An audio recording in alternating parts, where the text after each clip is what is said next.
Hey guys, so I wanted to jump on here today and talk about something that I see very, very often when I first meet with people to discuss, how to achieve the goals and desires that they have in terms of their IBS symptoms.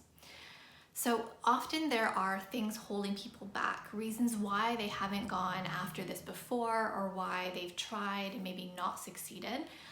And it's not always because, they necessarily lack the willpower to do it or because they were necessarily trying the wrong things. Often it comes down to mindset and how we tackle creating the sort of habits that we need to be creating to get ourselves where we want to go. So as I said, there's three main reasons. And the first big one is that people sometimes tend to fail to see the opportunity and they only see the obstacles in getting there. So maybe you want to reduce your IBS symptoms. You don't want to be experiencing as much bloating. You don't want to be experiencing as, running to the bathroom, or you just want to feel comfortable in your clothes again. Those are all really valid reasons and great things to be wanting to achieve. But if you're so tied up on the road to get there, you might be building a wall in front of you instead of a path to take you there. So perhaps you're focused on, how to eliminate the foods that are possibly triggers. You don't know how to create a meal plan, or you don't know how much of different foods you can consume. You're daunted maybe by the reintroductions. Those are all things that can be challenging, especially if you're trying to go it alone. But if you're so focused on how difficult each of those steps are, you're going to forget to see, where you actually want to go, and you're going to lose the goal, like the reason why you want to do this in the first place. So the second reason that I want to talk about is the whole accountability aspect. So this is probably for you if you feel like you're often starting things, whether it's, in regards to your IBS or whether it's any other sort of habit. And you maybe have a lot of motivation and momentum at the very beginning, but after a short period of time, you tend to fall off the wagon, or you have a hard time really keeping yourself and sticking to it.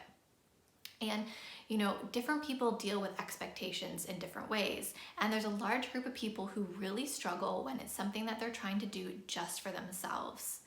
These people really need a sort of external accountability to keep them focused and actually doing what it is that they want to be doing.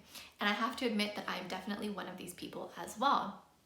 And what's really important is to identify how can you create that sense of external accountability for yourself. So a big one for these sorts of people is looking for accountability partners.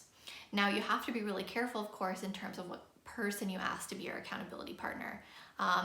For example, like your partners, they might not be external enough to you to really serve that role, because maybe you feel like, even if you don't do what you say you're going to do, they're going to love you anyways, and you're not going to sort of have that sense of accountability to them. Often we have to look a little bit outside of our immediate circle to find someone who can fulfill that role.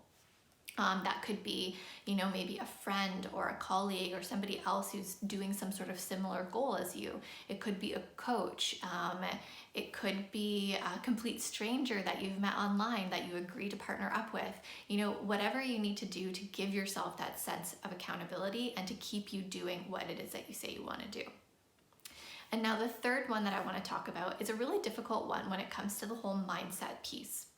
And this is basically that while you maybe very much do want to achieve the things that you said that you want to achieve, so whether that's, decreasing your symptoms or working out more so that you can feel fit and strong, often our identity gets very much tied up in where we are right now. So while you may indeed want those things, you might also be very comfortable with the person you are now, whether that's a person who's struggling with IBS, whether that's a person who is not an active person, who enjoys, sitting on the couch and watching Netflix maybe a little bit too much, whatever that might be. I'm giving some very stereotypical examples here.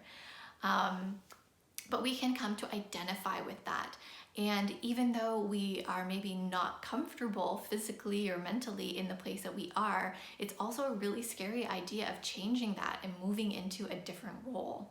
And so it's only when we can kind of release that sense of identity to whatever it's kind of holding us back, release the identity that we get as somebody with an irritable gut, that's the only way you're really going to be able to move forward and start taking those steps towards, feeling better and making positive changes in your life. So I hope that was helpful. And if this is something that you've struggled with before, maybe you can see yourself in any of these three things, or maybe even all three things. Drop a comment below. Let me know what you're thinking. And if you ever want to find out more about how we can work together and how we can overcome these obstacles together for you, just drop me a DM and let me know how you're feeling and what's really holding you back.